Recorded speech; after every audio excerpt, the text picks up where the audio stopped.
Jesus. Your chair. Okay, Roger, do you want to? Yes, please. I'd welcome everybody to the meeting. Today's meeting is on the change situation on a world scale since Trump has taken power in the USA, and Roger has done a paper, a small paper of 4 pages, pardon me, on that, which has been circulated just to stimulate discussion. So I'll ask Roger to start off before my voice goes. Okay, thank you very much, comrades. Right. Let's start by saying the world is watching in shock and disbelief. We've got mass redundancies, mass deportations, mass incarceration, the shutdown of entire government departments and agencies, political victimization, defiance of judicial rulings, forcible annexations, violation of climate treaties, a global trade war, a new concentration camp in Guantanamo, a diplomatic somersault towards an alliance with Moscow, open preparations for world war with China. These are not mere tactical shifts of policy. This is a coup. Now, what's the explanation?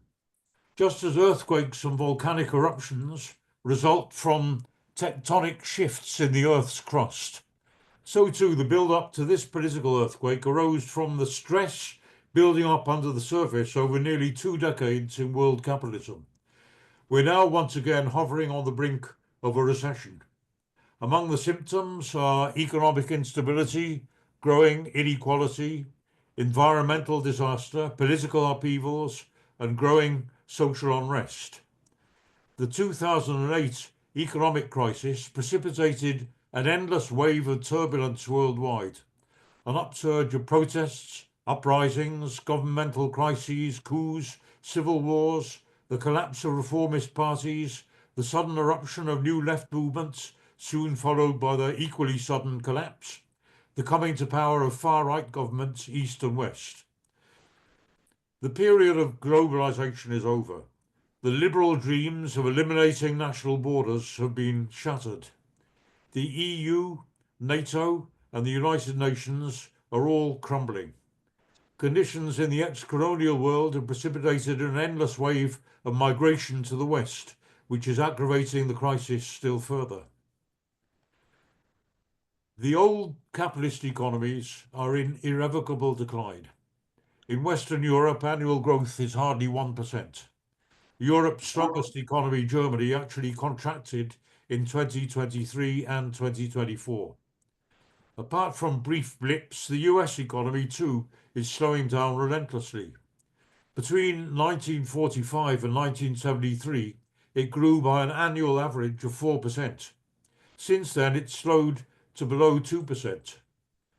Over the past 15 years, the average growth rate of the US economy has slumped by nearly half compared to the previous 25 years. Also, since the 1980s, the US economy has seen a process of deindustrialization comparable to that of Britain. It's now based almost entirely on unproductive speculation in finance, real estate, the stock market, etc. American companies are currently burdened with the heaviest debt in history. Their total outstanding debt amounts to 5 times their annual income. Over the past 2 years, corporate bankruptcies have soared by 87%. The USA has the greatest income inequality and the lowest life expectancy of all the G7 countries. Since 2008, the incomes of all but the richest have risen by just 0.9% per year. The hourly wage in real terms of most blue-collar workers is no higher today than it was in 1979, although productivity has increased many times over. In 2008, Obama won the presidency. This was immediately followed by the 2008 crash. If you remember, his slogan had been, "Yes, we can." What happened? No, he didn't. And this explains both the chronically low turnout in elections and in particular the rejection of Biden and the Democrats in this last election. Trump won on a very low turnout, and his victory reflects mass demoralization and despair. But life at the top is very different. There are now more billionaires than ever, 2,781 in all. That's of the top 10, 8 are in the USA. Incidentally, 1 is in France and 1 is in India. These billionaires are richer than ever. They're worth 14.2 trillion in aggregate, and that's up by 2 trillion from 2023. The top 20 accumulated a combined 700 billion more in wealth since 2023. China remains second with 473. India, again, is third with 200 billionaires. The 400 richest people in America own a record 5.4 trillion, and that's up nearly 1 trillion from 2 years ago. A dozen have 100 billion plus fortunes, also a record. Now, I'm sorry to give you all these long list of statistics, but it's very relevant, as you'll see in a moment, to the phenomenon of Trumpism. I should say, just in passing, that the bottom 50% of wealth owners experienced no net wealth growth at all since 1989. And at the other end of the spectrum, the top 1% have seen their wealth grow by almost 300% since 1989. In 2011, 400 people had more wealth than the bottom half of all Americans, and by 2019 that had gone down to 3. And the top 1% held a total of $4.345 trillion. And this is what lies behind the change face of US politics. Because I'd like to step back for a moment and let's see what the capitalist state has actually amounted to in the classic period. In the Communist Manifesto, Marx and Engels described the functions of the capitalist state, and they said, the executive of the modern state is but a committee for managing the common affairs of the whole bourgeoisie. In other words, in the heyday of capitalism, business entrepreneurs entrusted the coming of their state to the experts. The classic bourgeois state served as an executive committee of the entire capitalist class. 1 second, I'm just letting in of the entire capitalist class. They acted to manage their affairs, to protect their common interests, to resolve disputes between them, to collect taxes, to administer their needs, to provide essential services, and of course to subdue the working class. Political leaders in their day were therefore connoisseurs with a range of diplomatic skills, strategic expertise, and an insight into the lessons of history. Because the capitalist state traditionally functions as the administrative committee of the ruling class, maintaining order and formulating policies that serve its long-term interests. This requires occasional curbs by the judiciary, even on individual capitalists, that pose a threat to the interests of the class as a whole. It also incurs expenses such as public welfare that have indirect and long-term benefits necessary for maintaining the stability of the system. On a global scale, it invests in loans for poor countries, defence guarantees for allies, scholarships for third world students, overseas aid, cultural and propaganda outlets, NGOs, United Nations projects, etc., etc. These expenses are necessary overheads. They're like prudent insurance policies for maintaining imperialist power over the long term. But the crisis of capitalism is making such expenses increasingly unaffordable, so they're being abandoned as extravagant luxuries. Trotsky commented that at its height, the British ruling class was able to plan for decades and even centuries ahead. By contrast, Trump has the strategic foresight of a flea. He switches policy several times a day.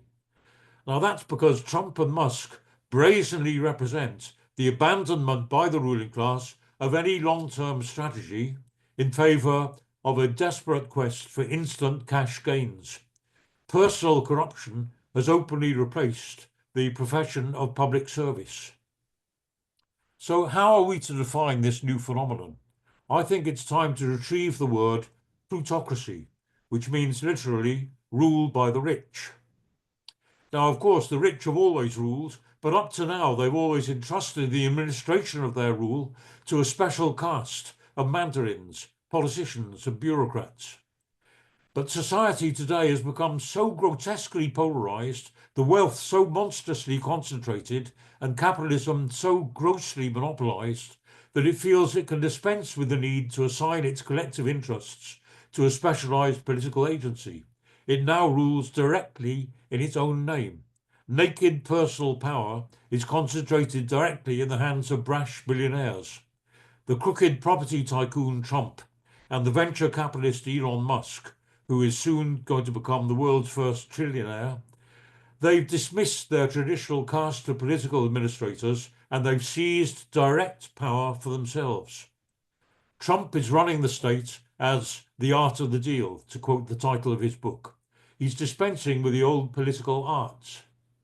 He's a speculator who creates no value, but simply buys and sells. He treats the presidency as a sequel to his former TV reality show. His foreign policy largely entails the acquisition of property.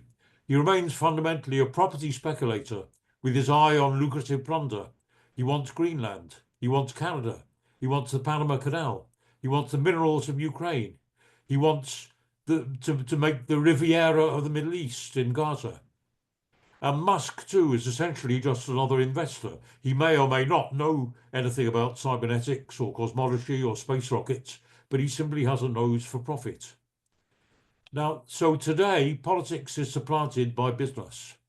Trump and Musk see every issue as a straight business deal. They've reduced politics to a simple balance sheet of profit and loss. They're exempting the state from all its regulatory and administrative responsibilities and reducing it just to sheer, bare repression. And that's the function of Musk's extra-constitutional Department of Government Efficiency, which is a kind of brutal Orwellian dystopia, to dismantle virtually the entire state apparatus, apart, of course, from its instruments of repression.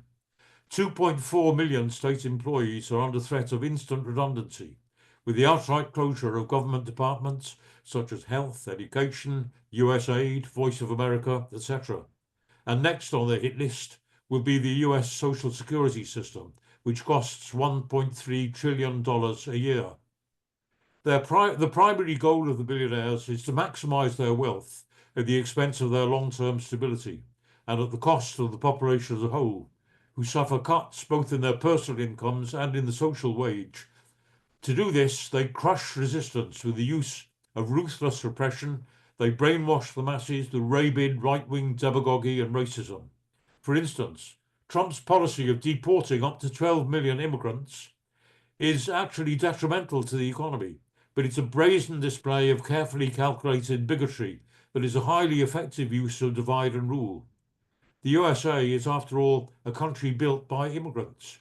The flow of immigration keeps wage costs low and is a fundamental contributor to the USA's relative economic success. Trump's refusal to acknowledge the reality of global warming and environmental disaster similarly reflect a kind of get-rich-quick greed for instant profitability and contempt for any pretense of responsible planning. His slogan is "Drill, baby, drill." So what will be the effects of all this?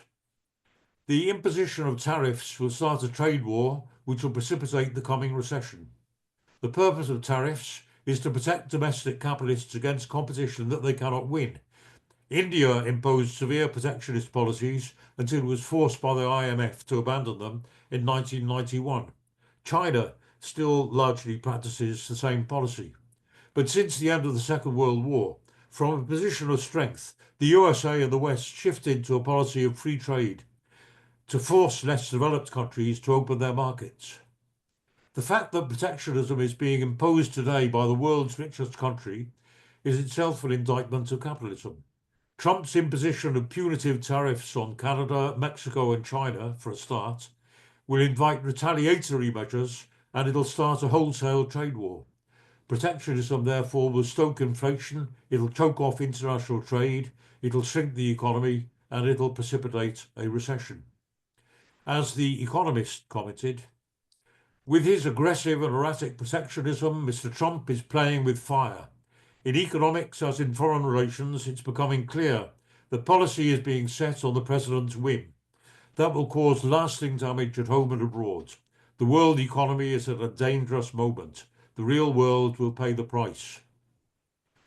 Now, what about world relations? Only rarely has a dying empire gracefully ceded supremacy once its time has come. The USA, therefore, is preparing for an inevitable future war with China.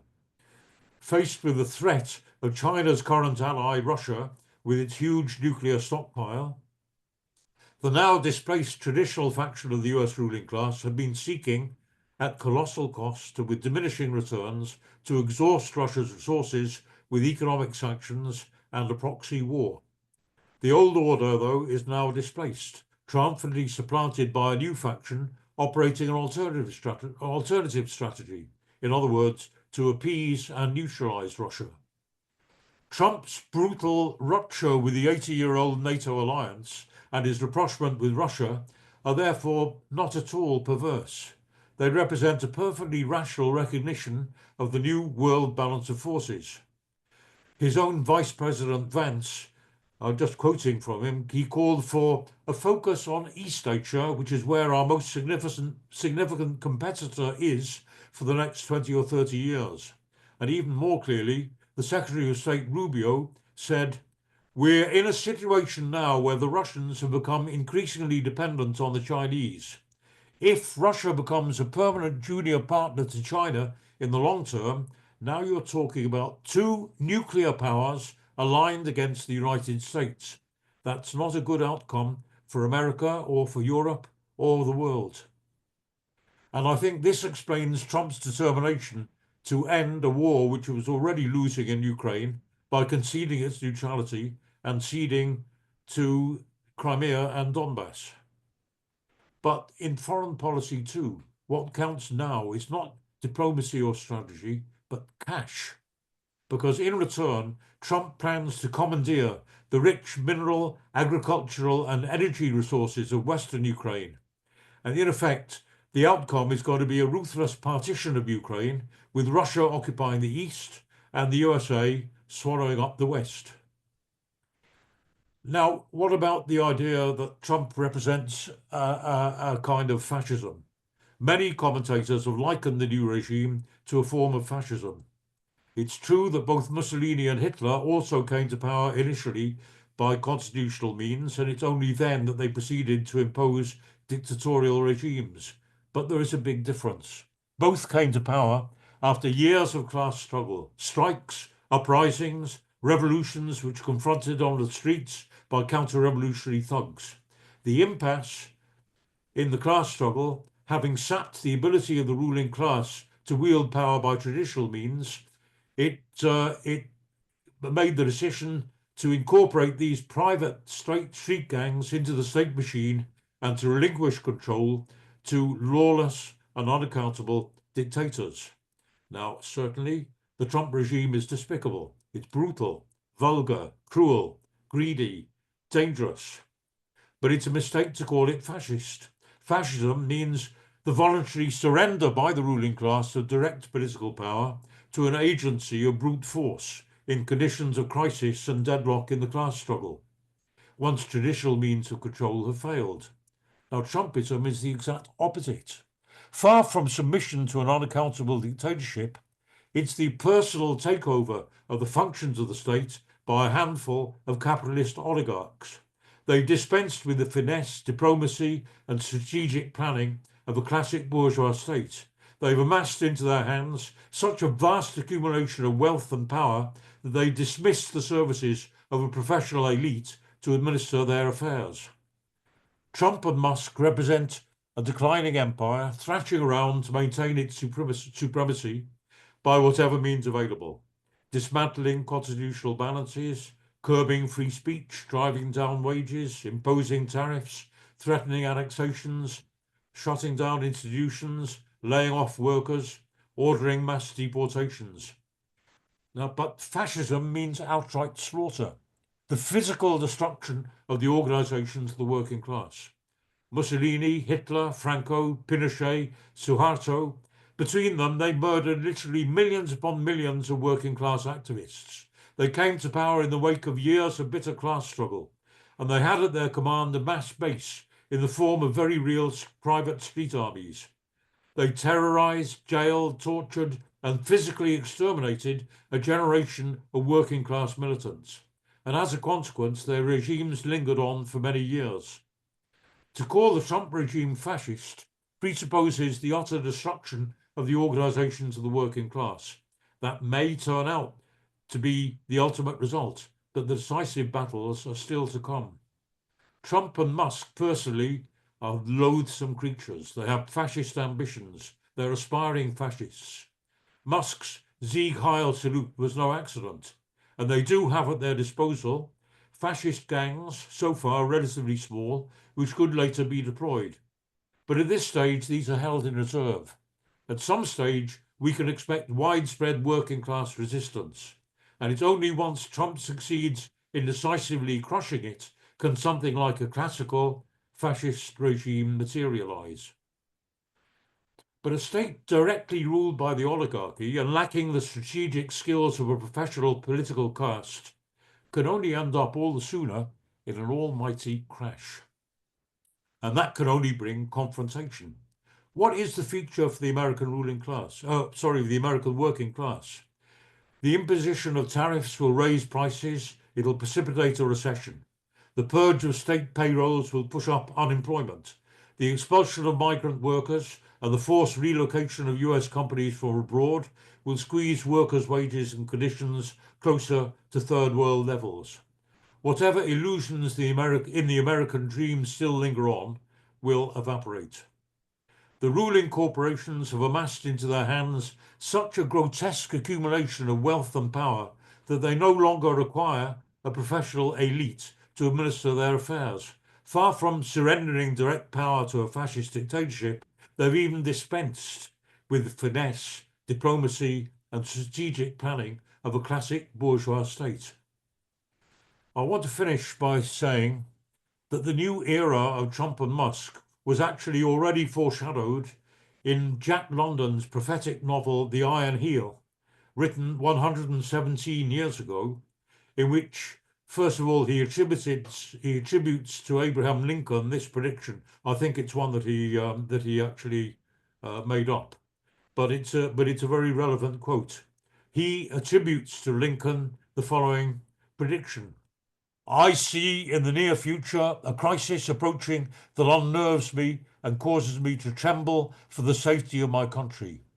Corporations have been enthroned.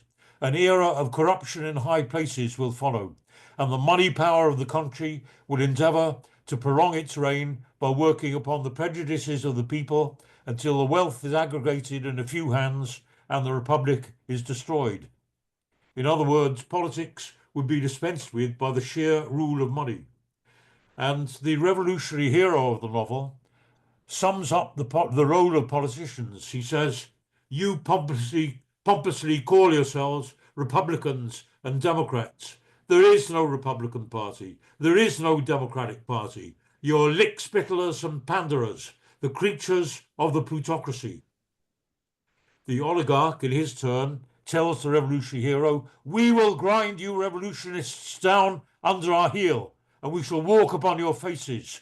The world is ours, we are its lords, and ours it shall remain. These are just the words that could be spoken today by Trump and Musk. But what does the hero reply? He says, there is a greater strength than wealth, and it is greater because it cannot be taken away.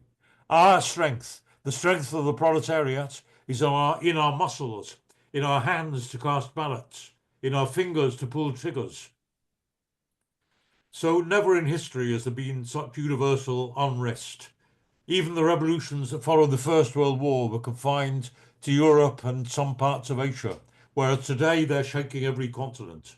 Above all, the youth are mobilizing worldwide in Me Too, Black Lives Matter, Palestine solidarity, and climate protests. A succession of overthrown dictators have fled their palaces. Now, while in its former strongholds the working class has lost its industrial base, and its judicial reformist parties are in terminal decline, a new working class is emerging worldwide. It constitutes today a majority of the world population. It's based now on every continent, with women in the forefront of militant struggle. It comprises massive pent-up power, east and west, and once it rises to its feet, it will open up a new chapter in history. So I'd finish on that note. We're moving towards a definitive stage of the class war. The voice of the working class is yet to be heard, but it's inconceivable that they will remain silent. Victory, of course, is by no means guaranteed, but the last word is yet to be spoken. Right, thank you, comrades.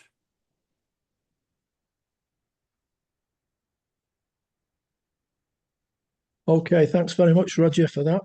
You kept into time, which is not the first time, well, maybe the first time. Anyway, I'm going to throw it open now for questions or discussion. You don't have to make a long contribution. Any questions will be welcomed as well. Can I have an indication if who wants to come in and make the first point? Matthew? Matthew? Are you muted? Oh, there you are. You're muted. You're muted, Matthew. I'm unmuted now. Okay. Yeah. Okay. Yeah. Thanks to Roger for the introduction. I think it, obviously it covers, more or less the basis of what's happening. I mean, clearly what we're seeing is a move to dictatorship of a particular kind, and of the as he said, of the oligarchy itself. But there's what it also, of course, it means is, of course, is the final decline both of the US as a capitalist country and its position as the hegemon of the world, world hegemon in imperialist terms, which I think is also, incredibly important. And obviously, there's dismantling of things like US aid and the sort of other agencies, which are, and of course NATO. Which Trump has taken is now basically. Trump and Vance have taken an axe to, the essential structures of the US controlling the world, and ensuring the obedience of their junior imperialist partners, and all of these things are being destroyed. I think that, obviously, he says in terms of the crisis of 2007-8, actually that starts under Bush Jr. In 2007 with the collapse of Lehman Brothers. The interesting thing about that, of course, is that the Republicans deliberately appoint to the chairmanship of the Fed obviously the guys who control the money, Ben Bernanke, who's an expert in the 1930s, and how because obviously at that point they want to avoid going back to the positions of the 1930s. Now Bernanke, of course, is known as Helicopter Ben, because his idea was, well, okay, the way we keep the economy going is basically we give people money. If that means we have to take a big box of money up in a helicopter and chuck it out, and people can pick it up and spend it, and that will keep the economy going in these terrible, straitened times. Of course, what the capitalist classes did instead, of course, was not to give the money to anybody else, but to give the money to themselves. And actually, what we've seen is a series of bailouts and so on and so forth, where actually, of course, the mechanism for increasing the wealth of the oligarchs has been that the state creates money and gives it to the oligarchs, and that's been applied everywhere. And therefore the wealth of oligarchs all over the place has grown enormously, whereas the living standards of the masses have been crushed downwards, as we can see over the past nearly 20 years. Which is, precisely why we wind up in this position. And the interesting about that, of course, obviously, is the reverse. Bernanke, as an expert in the 30s, would not enact any of the tariffs and idiocies that Trump is doing, and much like, which is a return, actually, directly returned to the Smoot-Hawley tariffs, the infamous Smoot-Hawley tariffs enacted by the US in 1930, which of course caused huge disruption in economies all over the world. The thing is, obviously, now we've got a situation where the world, where manufacturing and the world economy is entirely integrated. There's no autarky. There's no possibility of autarky. Everything is produced in multiple countries, as has been said. I mean, you look at the manufacturing process of anything. They say, well, the problem is, of course, you can try and shut down the US-Canadian border, but actually, what that means, of course, is that things cross and recross this border in order to as they go through different processes. The same with Brexit. So all this kind of nonsense. The effort to rip out the bits of the world economy.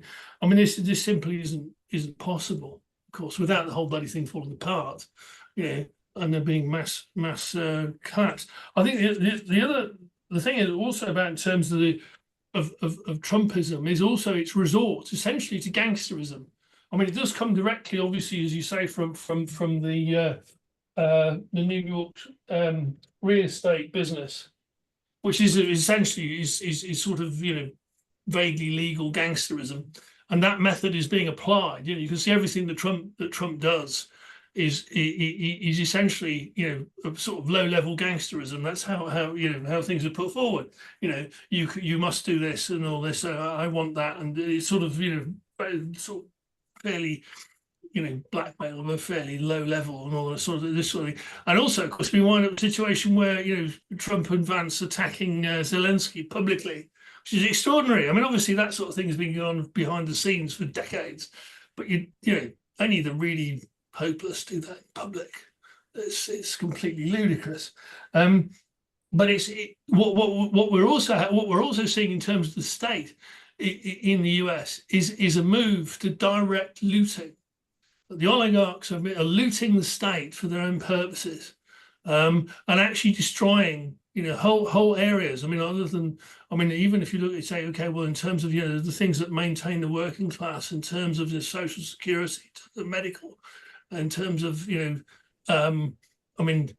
but even basic things like education, they intend to destroy. And much of the education, including obviously just shutting down the federal education department, which is critical to the function of schools in most areas. The destruction of higher education. We can see in terms of what they're doing to universities now. I mean, the Republicans have actually said they intend to shut that if they don't get cooperation from universities, they'll shut them down. And they've said they're talking about losing huge amounts of money from that. And at the same time, also even science. I mean, look at what they've done. Matthew? So look at what they've done in terms of the I don't the need to federal close agencies, down now. Just is draw to your remove remarks the to a close. money that allows science to function. It's not sustainable. The whole thing is going to collapse. Is the main point. Thanks. Okay, thank you, Matthew. I don't see any other hands up. I might have cut you off too soon, I'd Matthew. say there are a couple of comrades here from the USA. We'd be really happy to hear from them. I don't. When they're ready. Norma. No, Norma, sorry. I didn't see you in the corner there, Norma. If you could make your contribution. Norma? Yeah. Thank you very much. Thank you, Roger, for your input. Very precise. I just, I mean, it's for me is a little bit early to really try to analyze all the implications of this new era, in which I think Trump at United States is just an accelerator. But it was, the tendency of this new era, it was came in, the hints from as I can see, from Europe and from South America, for saying. Because let's see, The second, I mean, we must not forget that this is the second time Trump is reelected after a crisis, as was said, pandemic and so on, which was very difficult for governments be reelected and so on. It was not at all predicted. I mean, all the media, even the analysts, the establishment and not establishment. I mean, it was not so much predicted that even it was, I mean, for a time completely out of set of possibilities. Nevertheless, because of this precipitation of accelerations of a set of a new era, in which perhaps we are in this new era, and Trump succeeded to, I mean, unfortunately, to crystallize the classes which supported, we look the classes which, or the states which supported with their votes, are popular classes, and then after, as Roger said, oligarchs or that, then after they change, we have seen how they change I mean, with not only Elon Musk, but Elon Musk because I mean he was before in the game, and but the other so-called oligarchs of the new era, I mean artificial intelligence and so on. So I think that we need to analyze. And I see also from Argentina, I mean, it was similar, I mean, similar with all the difference and the little power Argentina have with respect to United States and so on. But the mirror, the reflection in Argentina, the reaction, it was a similar phenomenon with Trump election and what is happening. And when I finish, I don't want to be so long. And when we analyze with respect to Europe, I mean, the crisis was there already before Trump. I mean, with Biden and with Democrats in a state, if they win the election, the accelerator was not so big. I think we will not talk about United States, as we didn't talk so much about the states during Biden, but the wars in Europe, which I mean, or the situation. The situation, and in South America and in the wars were there. I mean, already and new for unfortunately some of them. So I think Europe have also the bureaucrats, I said, or the technocrats, to take Roger. I like that. I mean, the European Union, the government, which is not a government but the European Commission and so on. It was a reaction to that in France, as it was the yellow movement, was a real reaction, and very, it was a repression of that. And I completely agree that the working class, I mean the trade unions, are those, as I have seen in France, as I have seen in Argentina, with all their difference and with all the problems, active role to play. But I don't see, I mean, the problems Trump is saying to solve, I mean, for his and their group's benefit, are seen as real problems for people which want to change their poverty conditions. And it's a new way, I think. I mean, left movement and the trade unions or class working organizations at the different levels need to really play, I think, the real role and the real reaction to these situations will came from that. I don't think it will came from university, as I have seen from, I mean, even if there are problems, but I don't think it will came from there.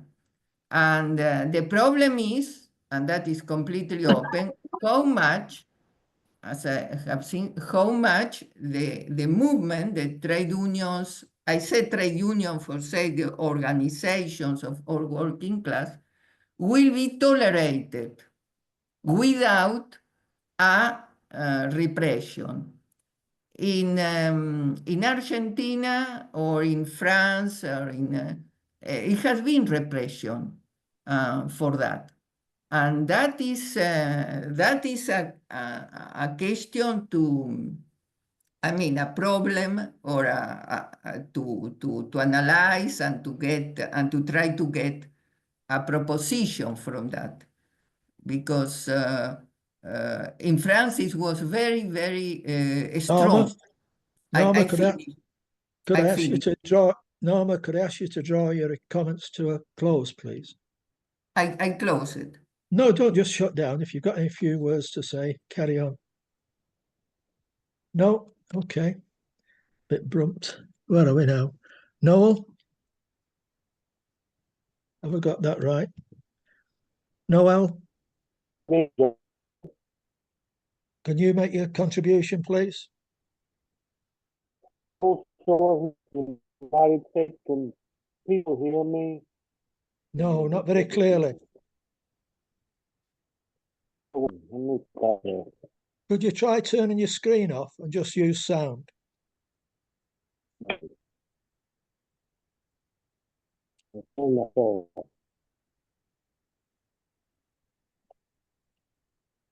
If you just turn your camera off and just leave the sound on, it sometimes helps.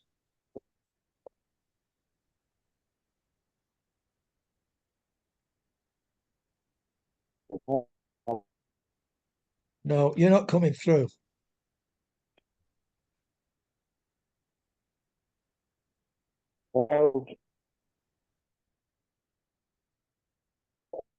Has anybody got any suggestions about what he can do? The great pity Joel is a worker and a long-time revolutionary activist in the Bay Area. Be very good to hear what he has to say. I don't know how. If you could try turning your screen off, your camera off. Well, It's his camera is off. He's just got the oh, is that a? yeah, I That's think just- so. Yeah. I see. I'm not familiar with these things. Apart from Matthew, who's already had one shout, is there anybody else who wants to come in? No, then Matthew. Yeah, I think the other thing, of course, in terms of this, and you know, it is a deeply, you know, I mean, it's of a world significance, obviously, that we're seeing the collapse of the hegemon, essentially, and US imperialism, and it will change the whole world. in the next few years. I think the other thing is in terms of what people said in terms of internal, what the opposition of the working class is, and the nature of the politics. I mean, the first thing obviously is the Democrats, of course, are seeking essentially in most cases to collaborate with Trump. We've seen actually, of course, that Chuck Schumer, who was effectively the leader of the Democratic Party in Congress, as the minority leader of the Senate, actually facilitated the passing of Trump's budget. And there's a certain degree of a split within the Democrats in that, but it's quite clear the Democrats will, essentially go along with Trump. Biden didn't make that much of a difference. Didn't rescind most of Trump's laws and efforts and tariffs and the rest of it. So in those terms, I mean, you are looking at a single almost integrated party, and of course they're funded by the same oligarchy. I mean, if you look at Harris's election campaign, actually the oligarchs gave more money to Harris than they did to Trump. But it comes from the same group, is the point. The whole thing is based on the same group. The other problem, of course, is the US trade unions, which are actually, of course, in terms of the union bureaucracy, very, very heavily integrated, both into the Democratic Party and now, of course, looking to do deals with Trump. So we've seen all this, many of the significant trade union leaders, O'Brien of the Teamsters, effectively supported Trump before the election. Met with him, addressed the Republican National Congress. Didn't formally say that the Teamsters were supporting Trump, but effectively that's what he meant. Fain of the UAW has essentially come out in support of Trump and tariffs, and has put himself in the disposal of the government. We've seen the leader of the dockers in the East Coast, who, after another horrible sellout deal, has praised Trump for assisting him in getting it done, and so on. And so essentially that whole layer of the unions, at the top of the unions, is prepared to go along with Trump. There's no, we're not going to see. And of course, we're also seeing, of course, that they're still attempting to suppress strikes, as we've seen recently in terms of the American Federation of Teachers, which is now the largest trade union, is now running around Weingarten, who's an old, basically an operative, has been running around attempting to suppress strikes, particularly most recently in Chicago. So in those terms, I mean, the union, what you're looking at is the need to break the hold of the bureaucracy of the unions if we're going to see serious resistance. I mean, it is starting, but at a ground level, so we are going to see resistance, but it's a question of how well it's organized and what the political expression is, whether there's a political break with the Democrats, which is desperately required. Thanks. Okay, thank you, Matthew. I'll now ask John to speak. John? I've just got a few small points. I think the point Matthew made, his most recent one about the teachers. I mean, if anybody is going to whip the teachers into action, it's not going to be the union bureaucracy, but Trump himself with his latest move, which is to abolish the education department. On that, he actually does need some congressional say-so, because it was set up by Congress, and he can't just fritter it away with some executive order. But another area, and an unlikely area, that may put a spanner in Trump's works is actually Israel. At the present time in Israel, there are two battles going on. One, I think, is with the head of the Shin Bet, which is, I think, has been described as Israel's, what do you call it? MI5. Federal Bureau of Investigation, that Netanyahu wants to sack the head of Shin Bet because the head of Shin Bet has been fairly critical of Netanyahu and has laid at Netanyahu's door the failure of the 7th of October, which is quite a serious allegation. And also there is some other senior legal person that Netanyahu wants to get rid of, and I think has the baying support of his government to get rid of this person. The only trouble is with both the head of Shin Bet and the head of some judiciary position in Israel, they're not appointed by the head of state. They're actually bureaucrats, the civil servants. And from that point of view, if the Israeli Supreme Court upholds their opposition to Netanyahu, that, in my opinion, would put a serious spanner in the works of Trump's allegations that there's a lot of anti-Semitism, particularly in American universities, where we've got a very contentious attempt at deportation of a Palestinian activist who happens to have American citizenship. And I think in that sense, you could get upsets from very unlikely quarters, to Trump.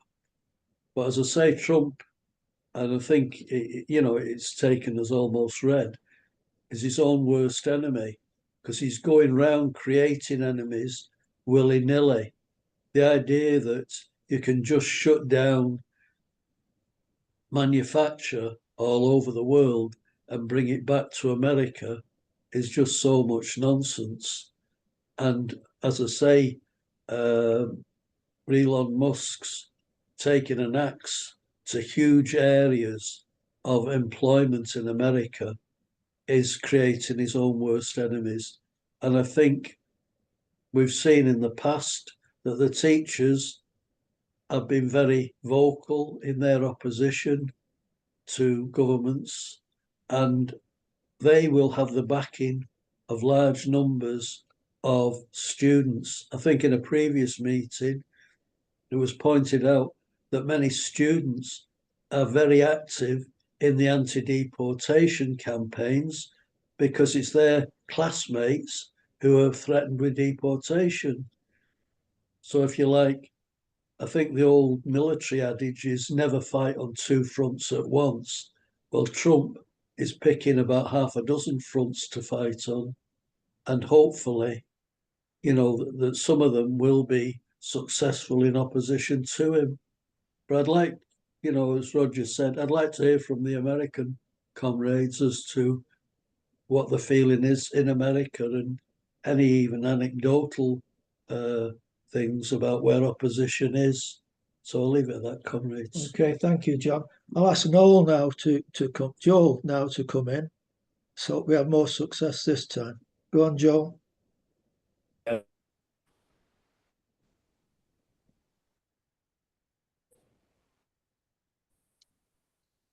No. Joel?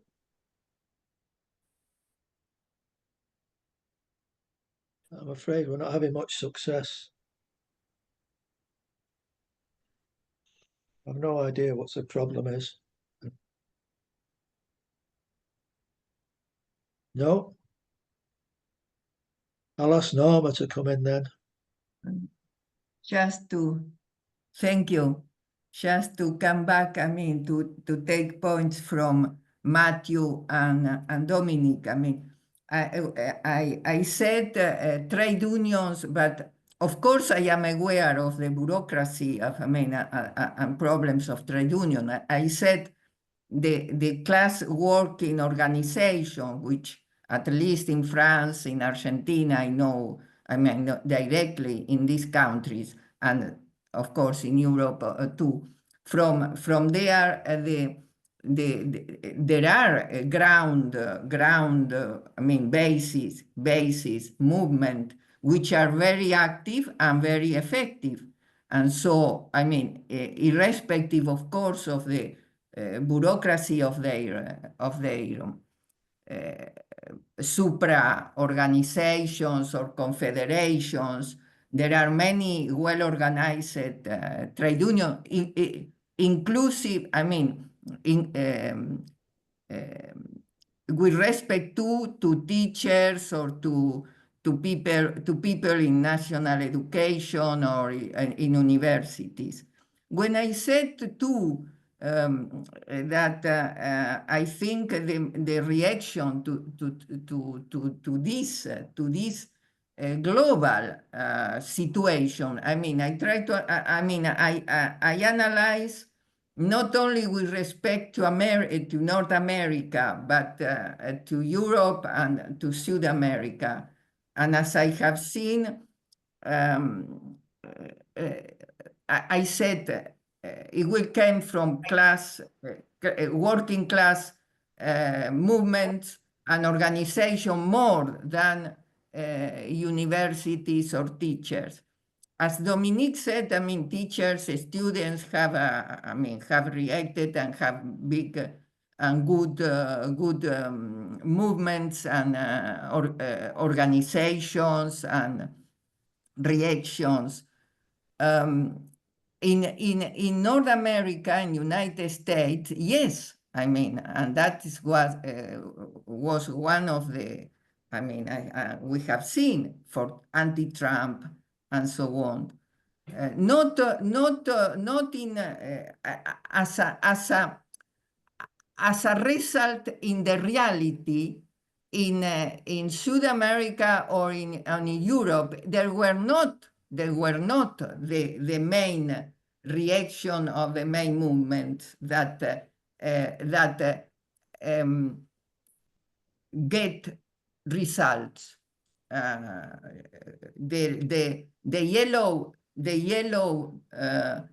The Gilets jaunes, the French movement, yellow movement.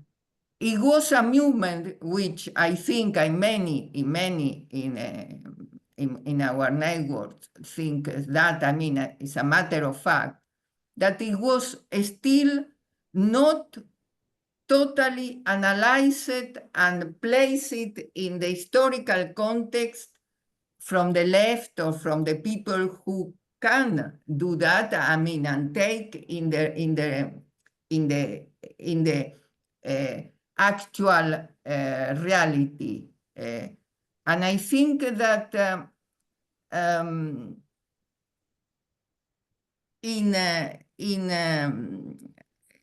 when Matthew said all that from Democrats came and changed and even supported Trump and are supporting, yes, and Mark Zuber from all his Facebook and computers changed it immediately from Democrats to Trump and many others.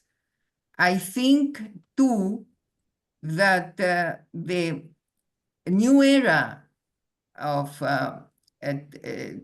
in technology and how much the capitalists are using the new technology influenciate very much in the society, in the way the people could react or not to them. And the way I said the reaction to Trump in North America, I leave open problem, with that I finish. Thank you, Norma. Is because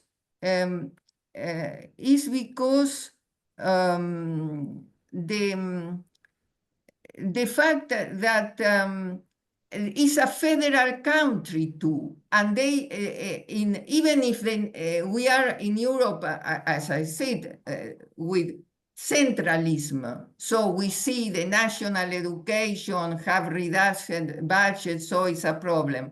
But United States have federal countries, and then there are support from the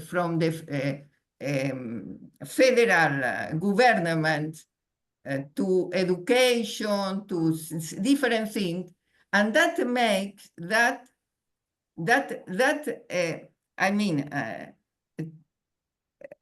allows to understand better why there are no such reaction anti-Trump reaction from some classes, some workers, and so that. Because in Argentina, and we are in a new era in which we have polarization, and that is clear.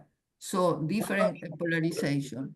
And as I understand, and they reflect the mirror in Argentina, which you see, I mean, now is precisely that.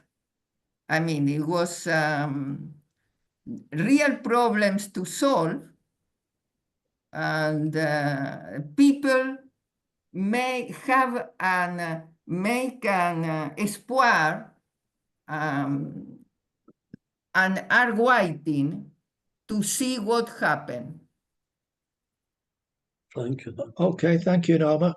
I was just thinking if anybody's having trouble with their electronic hand, if they just want to stick their own hand up, if they want to come in, that'll be perfectly all right. Rolf, could I ask you now to speak? Yeah. Sorry, I couldn't attend the Zoom early on, but well, now now I succeeded. I think an aspect we haven't discussed, because if you look at America, I think 50% of the population they cannot afford the daily life because of very high prices. And the inflation is still going up in the United States. So I think that sooner or later we will see a reaction, because Trump is not going to, well, in contrary, the inflation will increase when he put all this trade, well, he make these trade wars, the inflation will increase in America. So I think we have to prepare that sooner or later we will see an uprising also in America.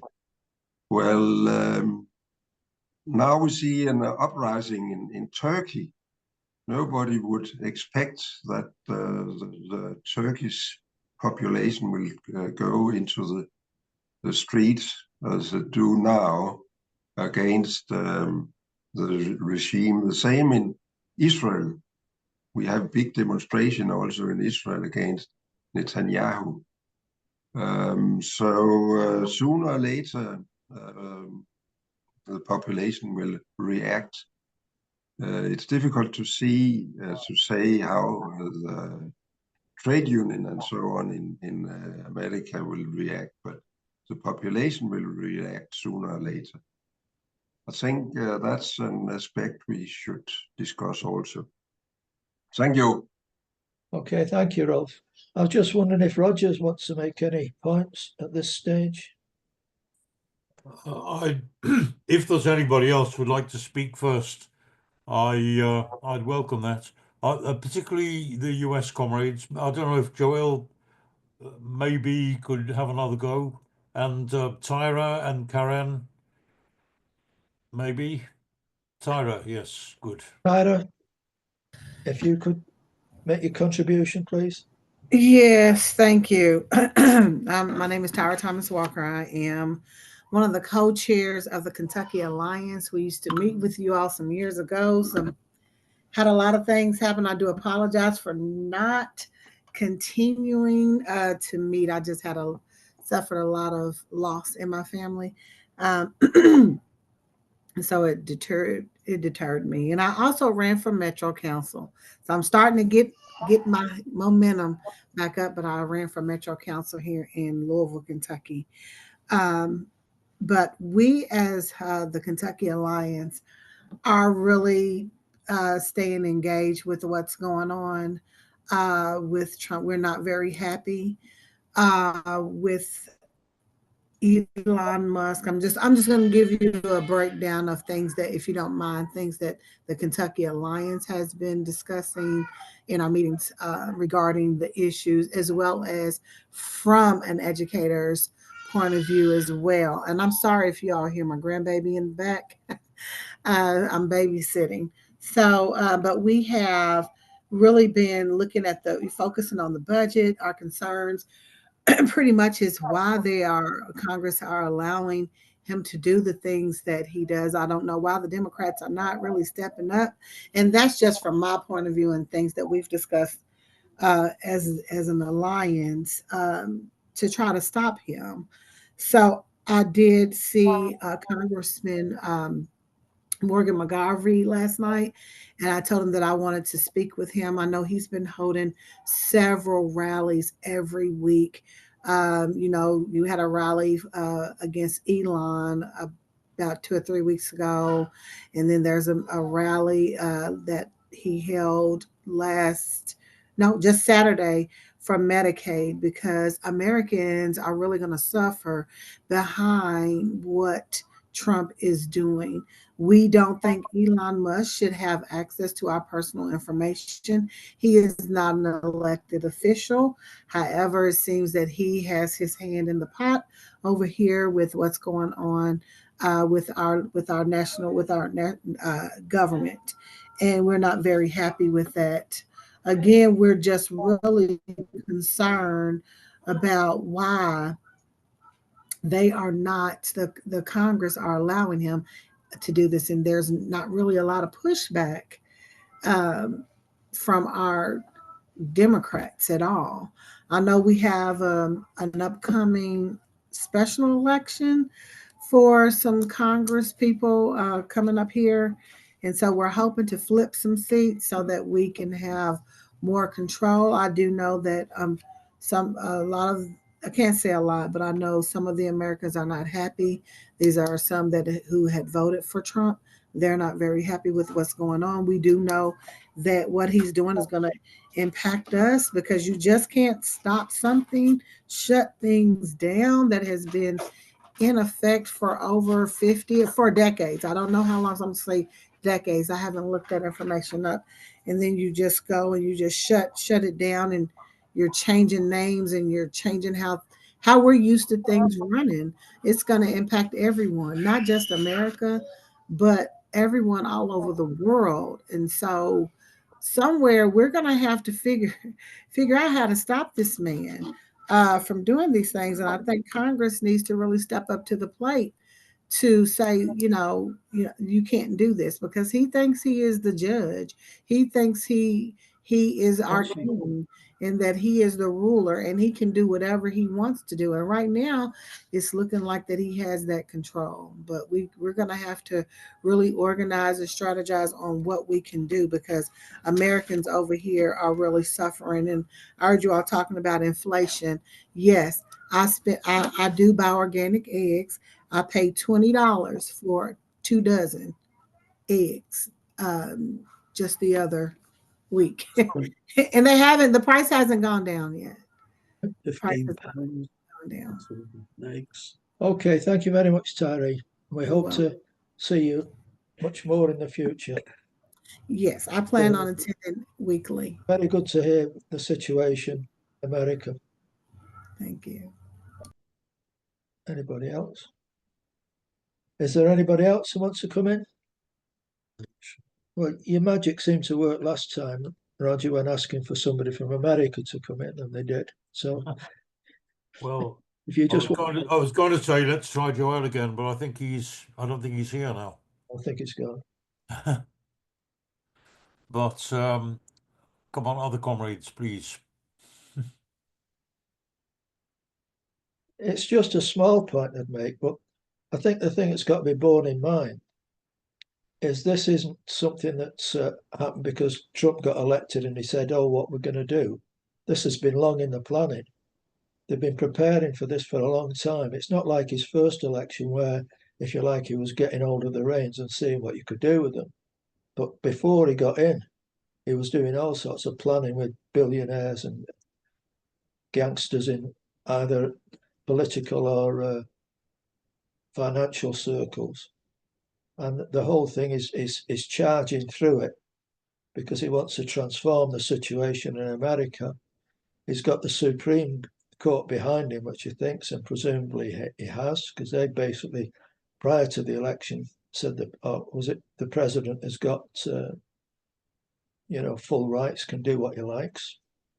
So I think it's more than just a few oligarchs. It's going deep into the state, and it's a thing I'm not too clear about. But I get the impression over here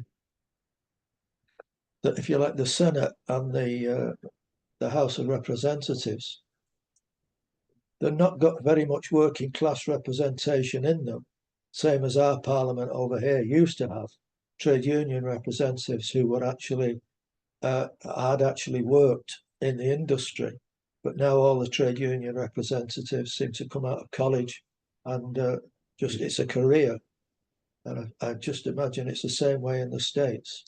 But I'd like to hear whether that's the case, how much grassroots representation you've got in Parliament or Congress. Yeah, Karen, good. Sorry, who? I can't read the name. Sorry, comrade. Karen, yeah. Karen. Yeah.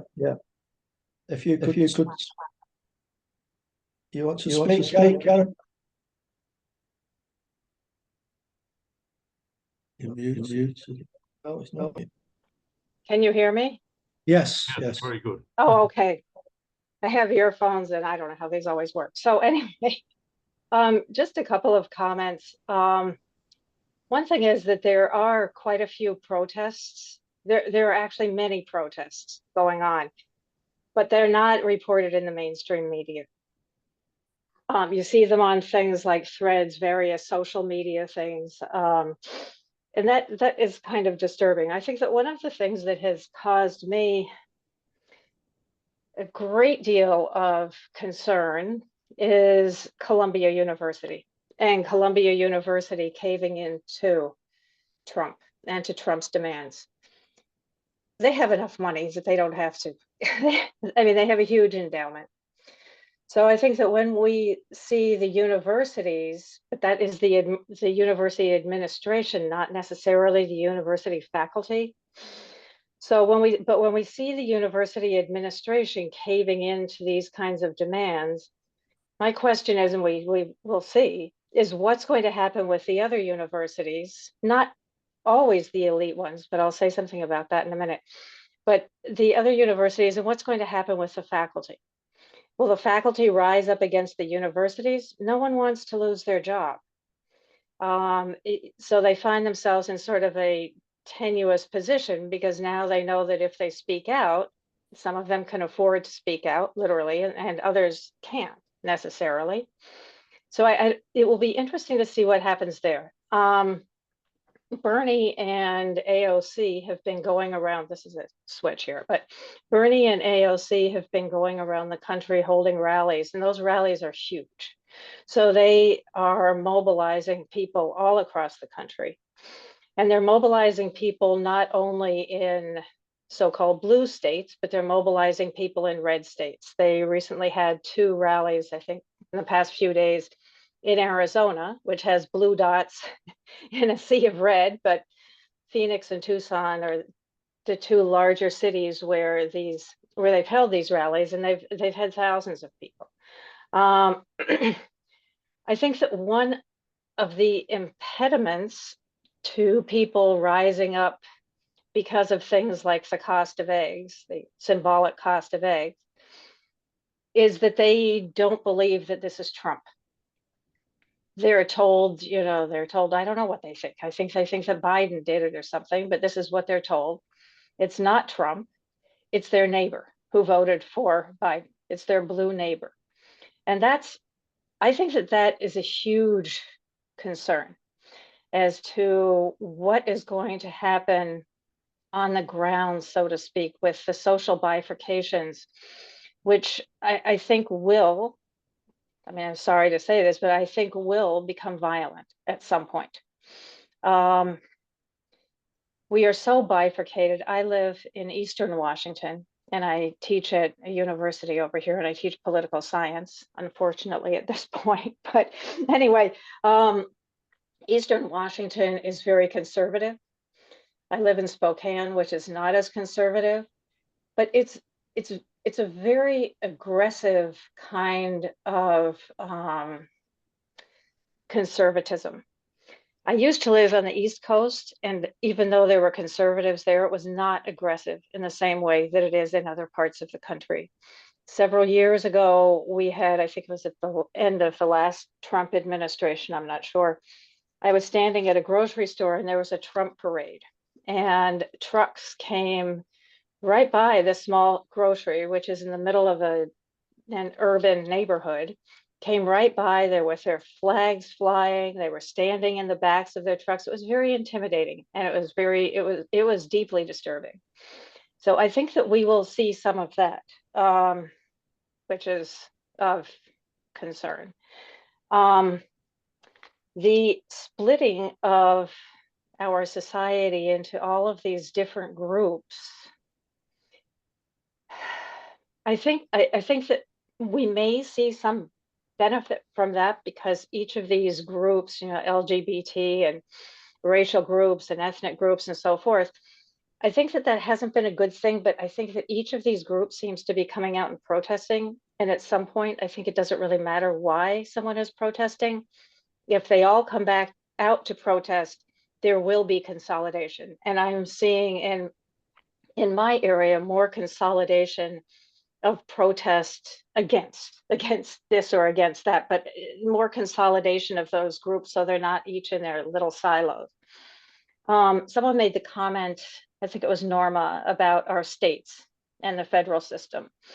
We have had a lot of pushback from the states against Trump, and states where things are unexpected, passing legislation that one wouldn't think that they would pass. So there's a lot of strength in the states, and I think that, and in state governments, and I think that is a plus. That is something that could offset, it could offset the federal power, but I think that it also could create more conflict from one state to another. There's already a fair amount of conflict. I live, as I said, I live in Eastern Washington, right very near the border of Idaho. And there was a great deal of conflict between the two states, even though people came back and forth during COVID over masks and this and that and the other thing. And so I think that could work in two ways. I don't know. I don't think that our government, Congress can't do anything. I mean, they're not stepping up, they're not speaking out, and certainly they acquiesced where they should not have. But what can they do at this point? They have no enforcement power. People don't show up when they are subpoenaed to committee meetings. I mean, Trump has defied the courts. There is no enforcement. And the Democrats, let's be serious, they're the same people, really. I mean, as someone said, they got more money from the oligarchs than the Republicans. And so there we are. Anyway, that was sort of random and sort of widespread, but some comments on the situation from here. Okay, thank you very much for that. Gives us some insight into what the score is, yeah. Pardon me. Is there anybody else apart from Matthew? I don't want to discriminate against you, Matthew, but I'm just trying to see if somebody who hasn't spoken wants to come in. Okay, Matthew, the floor is yours. All right. Thanks, comrades, for being tolerant.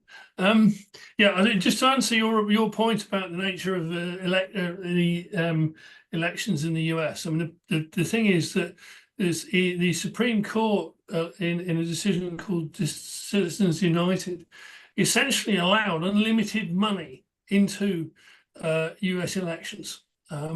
It's allowed and unattributable money as well. So effectively, the entire representation Congress is bought, virtually all of it, because all of it depends on money from assorted capitalists, etc., etc. So there is, I mean, the notion of working, a workers' organization or working class representation in Congress is a fallacy at the moment. I mean, if you look at, I mean, the average people in Congress are very rich.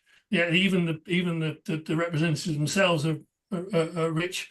Never mind the people who back them.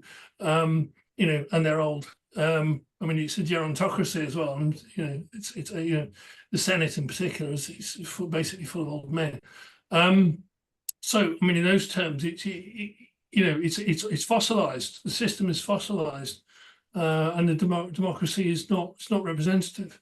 Which causes its own issues as well. But I think the other thing to say also, I think the other point I was going to make is in terms of the impact of all this in terms of imperialism itself. Because what we've always seen the US has always, and the imperialists, the junior imperialist powers always stressed this notion of democracy around the world, that they are the bearers of democracy and human rights.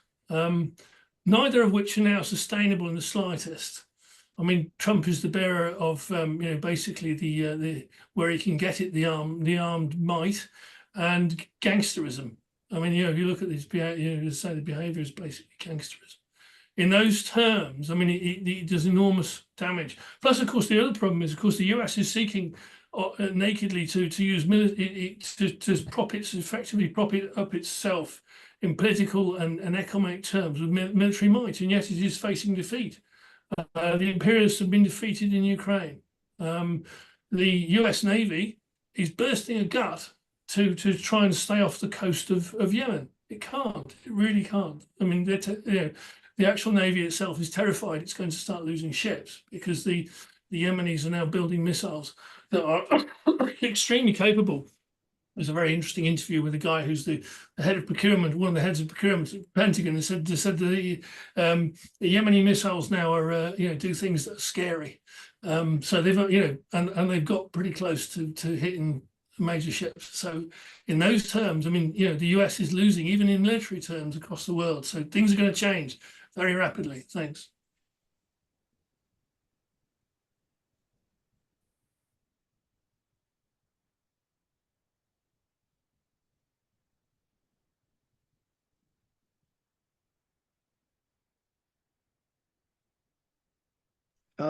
Sorry, I was muted there. I was just saying, Roger, do you just want to say a few words and see if that brings any more contributions out? Yes, okay. Thanks very much for the comrades who participated, particularly the comrades from the USA. And it is a great pity that Joel was not able to get through to us because he's got a rich experience as a former seaman and now operating in as a teacher, and he would have a lot to tell. He's had decades of experience of struggle in the Bay Area. Thanks also very much for Tyra for her contribution. Tyra, I think I should introduce her to the comrades who don't know her. She participated for some years ago now, but she was a regular participant in our meetings. It's really, really good to see her back. But she led an amazing uprising in Kentucky against police violence. Perhaps at some time she'll come back and tell us the history of that struggle. But it was we were really, really very, very proud to have her in our meetings, and we're really, really good to see her back now because that struggle will go down in history as one of the many examples of where resistance can come even against the most horrific repression and against the odds. And that, I think, is why we can feel some hope. Many people are holding their heads in their hands and saying all is lost, it's fascism, Trump has triumphed, and so on. And I think what we have to say is, yes, it's obviously it's a absolutely shocking reaction that has taken place. But let's remember that this comes in the wake of a whole process where we had huge turmoil, huge turbulence in American society. We've seen the youth demonstrations on, as I said, Black Lives Matter, Me Too, climate change, the solidarity with Palestine, and so on.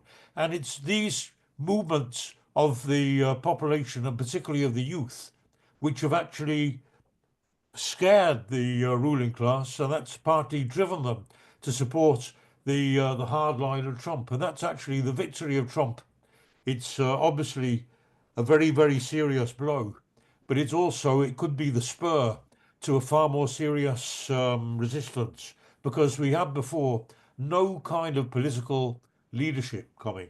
We had, first of all, the Democratic Party, as comrades have said, is absolutely, can offer nothing to the working class or the population of the USA. It's completely corrupt. It's even more, if you like, the stronghold of the ruling class, or at least of that wing of the ruling class, which has been which has really, whose time has come to an end for the reasons that I said before. But we see this. For instance, we saw the so-called left in the Democratic Party. Sanders, a few years ago, had the support of 13 million people, mainly young people.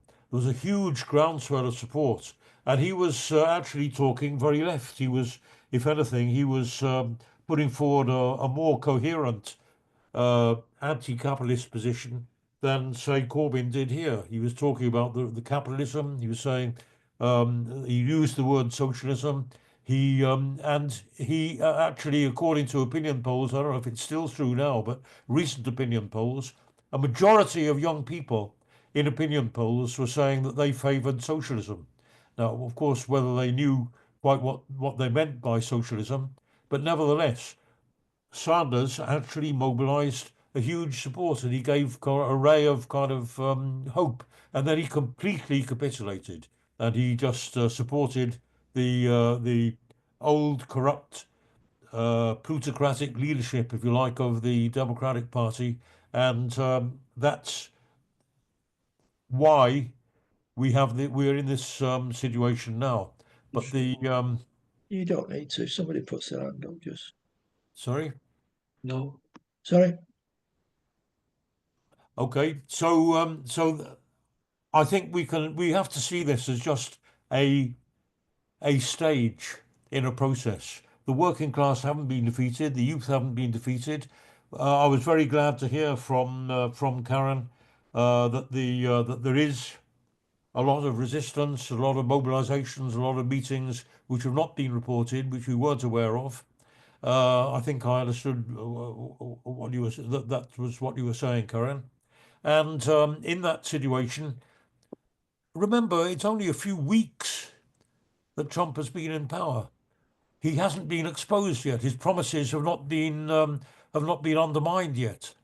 People do think he's got. Oh, that's right. He's doing things. He's putting things straight now. He's standing up for America. We're gonna. I mean, all of this. I can understand some of the more backward elements we support. And by the way, but we should always remember that that Trump won on a low turnout, and there was massive abstentions, and it was really that Trump got that the Democrats got less votes than Trump, rather than that Trump won a landslide majority, as it might look, and therefore it's a sign of that people are fed up with the old regime. They're fed up with the democratic, so-called democratic leadership that they've had so far. They're fed up with the corruption. They're fed up with the drop in the standard of living. They're fed up with the huge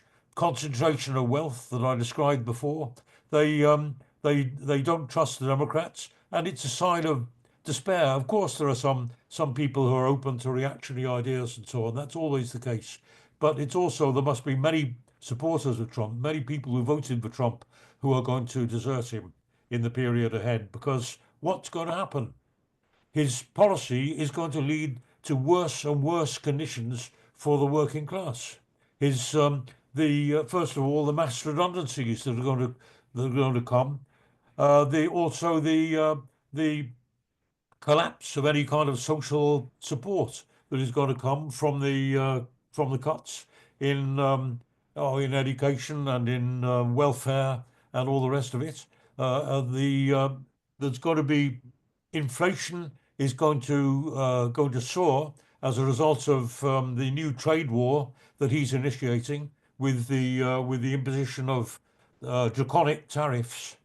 I mean, there's going to be worse and worse conditions for the working class because he's deporting uh, the large numbers of migrant workers who've worked on very low wages, and he's also ordering U.S. companies that have moved abroad to relocate back to the USA, which means that all in all, that it means that more and more workers will be operating under third world conditions and suffering greater exploitation and greater hardship that they have even in the last few decades. And therefore, I think it's absolutely certain that there will be resistance. It's the idea that this is the end of the story is completely false. There will be huge resistance. And Rolf mentioned, of course, that we see all the time when people have kind of written off the idea that the population can overthrow right-wing demagogic or populist leaders. We do see again and again. Bolsonaro was defeated. The Polish regime was overthrown. The Sri Lankan dictatorship. They had to flee the country. The Bangladeshi regime. They had the prime minister had to flee the country. It looks as if in Turkey once again there's the beginning of mass resistance on the streets. Even as Rolf pointed out, even in Israel, of course, I think the idea that there could be any kind of solidarity movement in the Israeli population with the Palestinians may be a little premature, if you like, if not a little utopian. But we do see, of course, there is big class differential in Israel, and we see that before the October the 7th attack, there were daily, I think, mass demonstrations against the Netanyahu regime, and the cracks in the regime that Rolf referred to are very significant. The head of Shin Bet, which is the main security, I think it's something like MI5. But anyway, that is very significant. So I think all in all, and by the way, we've seen, I think hundreds of thousands of Israelis have left the country because they can't see well, to escape the draft for one thing, and also because they feel fear for their future in this in the Zionist state. So I mean, all in all, I think we have to see that resistance is coming. It's very early days. We the last word, as I said before, is yet to be spoken. As I said also, I'm not going to be utopian. If you're not going to be kind of gung ho and say yes, victory is coming. Victory isn't guaranteed, but the big battles have not yet started, and they're coming. We can be sure of that.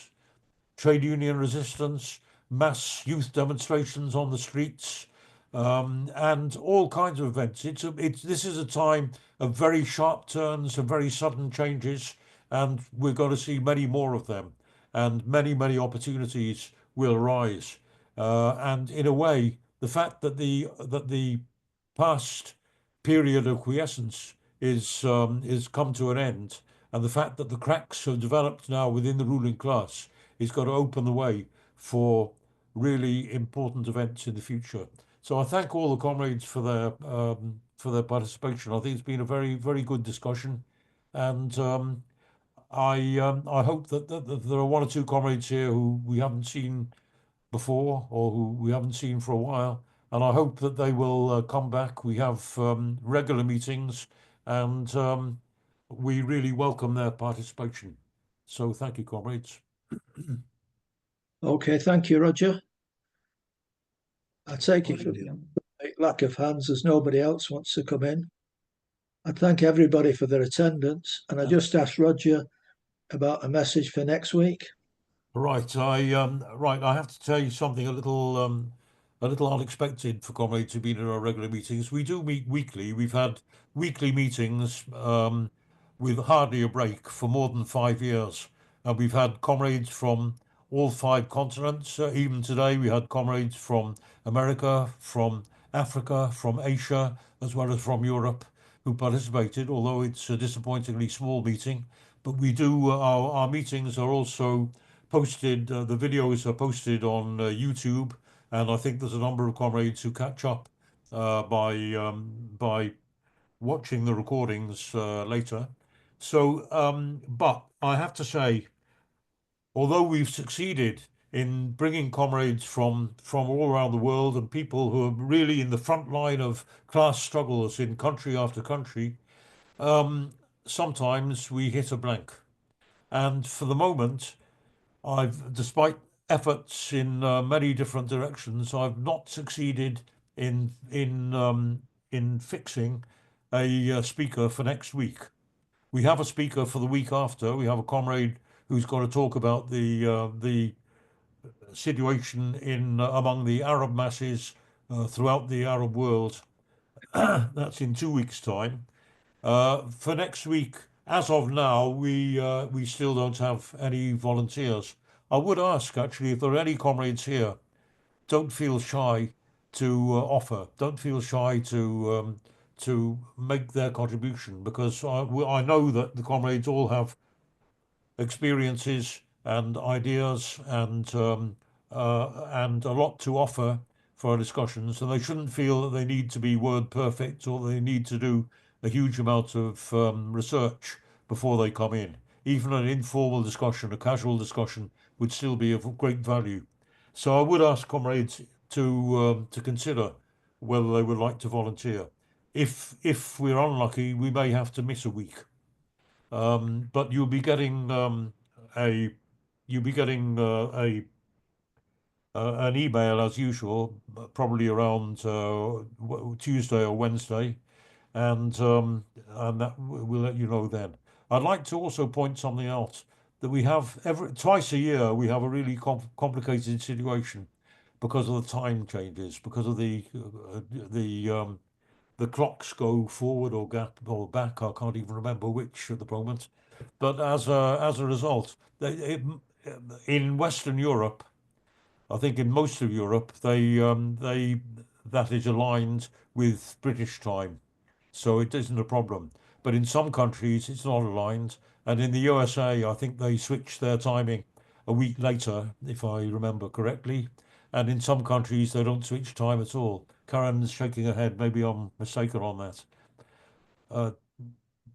But look, we'll work it out, and that will be part of the next email. Karen, yes, sure. We already switched. So next week, I think you guys switch next week.